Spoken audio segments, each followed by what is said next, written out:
उधर महाकाल मंदिर के गर्भगृह में पूजा के बाद कलेक्टर ने एक्शन लिया है। दर्शन व्यवस्था प्रभारी विनोद चौकसी को हटाया है।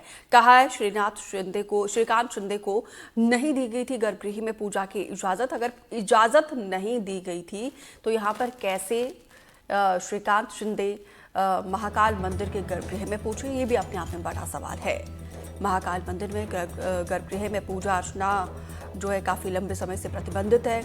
ये तस्वीर हम आपको दिखा रहे, करीब 6 मिनट तक महाराष्ट्र के मुख्यमंत्री के बेटे श्रीकांत शिंदे, उनकी पत्नी और उनके दोस्त 6 मिनट तक गर्भगृह में पूजा अर्चना करते हुए नजर आए। सवाल यही है, क्या नियम कानून सिर्फ आम लोगों के लिए होता है? क्योंकि एक के बाद एक पिछले कुछ महीनों का देखा जाए तो यहाँ पे तमाम वीवीआईपी इन नियमों का उल्लंघन कर रहे हैं। और यहाँ पर देखिए एक्शन लिया है तो किसके ऊपर लिया है? दर्शन व्यवस्था प्रभारी विनोद चौकसी पर। उनके ऊपर एक्शन लेना बनता है क्योंकि उनकी जवाबदेही है, उनकी जिम्मेदारी है। लेकिन एक्शन यहाँ पे श्रीकांत शिंदे को भी उनके खिलाफ भी कुछ ना कुछ कार्रवाई करनी चाहिए, क्योंकि वो एक पॉलिटिकल फिगर है, एक सोशल फिगर है। वो जो भी करते हैं उनका संदेश एक सोसाइटी में जाता है, समाज में जाता है। अगर वो ही नियमों का उल्लंघन करेंगे तो जाहिर सी बात है एक गलत संदेश समाज में जाता है, तो उनके खिलाफ कार्रवाई भी होनी चाहिए। फिलहाल दर्शन व्यवस्था प्रभारी को हटा दिया गया है। अब हटा दिया गया है तो कितने समय के लिए हटाया गया है या फिर कोई उन्हें दूसरी जिम्मेदारी सौंपी गई है, ये भी एक कौतूहल का विषय है। फिलहाल यहाँ पर देखिए श्रीकांत शिंदे को कहा जा रहा है कि गर्भगृह में पूजा की इजाज़त नहीं दी गई थी, क्योंकि वहाँ पे काफ़ी सिक्योरिटी है। गर्भगृह तक पहुँचना इतना आसान नहीं होता है, लेकिन इजाज़त नहीं दी गई थी तो वो कैसे पहुंचे गर्भगृह में, ये भी सवाल है। ललित जैन ज़्यादा जानकारी के साथ जुड़े हैं। ललित जैन, यहाँ पे जो दर्शन व्यवस्था के प्रभारी है उनको तो हटा दिया गया है, इसके अलावा किन के खिलाफ कार्रवाई की गई है? और जिन्होंने यहाँ पे गर्भगृह में जाके 6 मिनट तक पूजा अर्चना की थी, श्रीकांत शिंदे, उनके खिलाफ तो कोई कार्रवाई नहीं हुई अभी तक। जी दीपिका, इनके खिलाफ कोई कार्रवाई नहीं हुई है। वो अमूमन होता भी यही है कि खाली जब ऐसी कोई घटना होती है, काफी बॉन्डर मचता है, बवाल मचता है, तो प्रशासन बला डालने के लिए, उसको टालने के लिए छोटे मोटे कर्मचारियों पर कार्रवाई कर देता है। इस मामले में विनोद चौकसी पर कार्रवाई इसी तरीके से देखी जा सकती है, क्योंकि वो दर्शन प्रभारी था, इसकी कार्रवाई तो बनती है, लेकिन बाकी कुछ जो जिम्मेदार है उन पर किसी पे कोई एक्शन नहीं लिया गया। तो ये तो सिर्फ ऐसा लग रहा है कि खाना पूर्ति हुई है, क्योंकि दबाव गया तब जाकर ये एक्शन लिया गया है। थाना ये जो व्यवस्था प्रभारी है इनको भी हटा दिया गया है या फिर कोई और जिम्मेदारी दी गई है?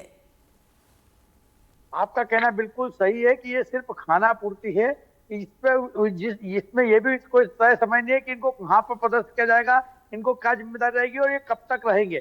खाली ये है कि इनको हटा दिया गया है कि जो मीडिया में बवाल मच रहा है, जो लोगों में जवाब तलब हो रहा है, उसको शांत करने के लिए प्रारंभिक तौर पर ये कार्रवाई की गई है। हालांकि ये जरूर कहा जा रहा है कि इस मामले में जो भी जिम्मेदार होगा उस पर कार्रवाई की जाएगी, लेकिन अब तक जो साल भर के अंदर देखने में आया कि जितने भी वीआईपी दर्शन करके चले गए गर्भगृह के अंदर, उसके बाद में किसी के ऊपर कोई कार्रवाई नहीं हुई है।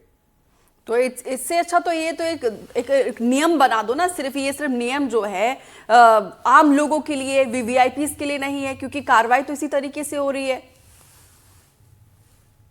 दीपिका, हमने ये बात कल भी बताई थी कि भाई क्या व्यवस्था है यहाँ पर दर्शन की, आम लोगों की और वीआईपी की। महाकाल मंदिर में हालांकि खुल के तो कोई भी नहीं कहता, पर ये कहने में कोई गुरेज नहीं है कि जो है महाकाल मंदिर में वीआईपीओ के लिए ही रह गए। जो आम दर्शनार्थी वो तो दूर से ही दर्शन कर सकते, करीब 50 मीटर दूरी पे, वो भी वो मशक्कत के बाद वहां तक पहुंच सकते, जबकि वीआईपीओ के लिए वहां पे ऐसे कोई नियम नहीं है। सीधे सीधे दर्शन के लिए रेड कारपेट पर से होते हुए जा सकते हैं।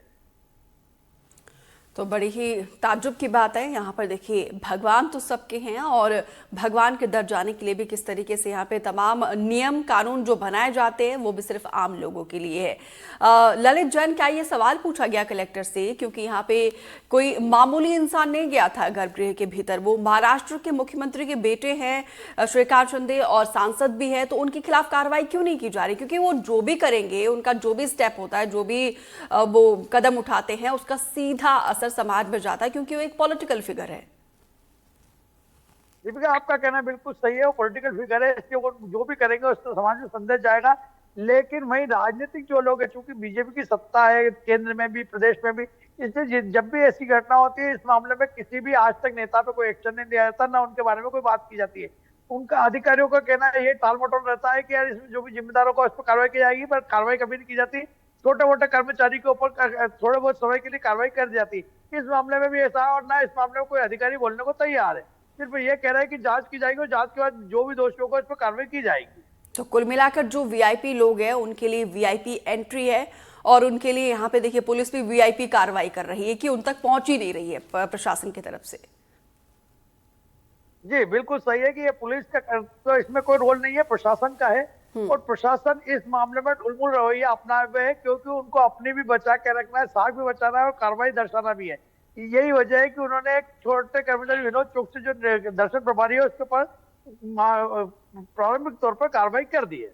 तो ऐसे ही लूप होल्स होते हैं, ऐसे ही कहीं ना कहीं लचर व्यवस्था होती है जिसके चलते कानून का जो है कोई खौफ नहीं रहता है, नियमों का कोई पालन नहीं करता सही तरीके से। इसके लिए कहीं ना कहीं प्रशासन ही जिम्मेदार है। फिलहाल विस्तार से जानकारी देने के लिए आपका शुक्रिया।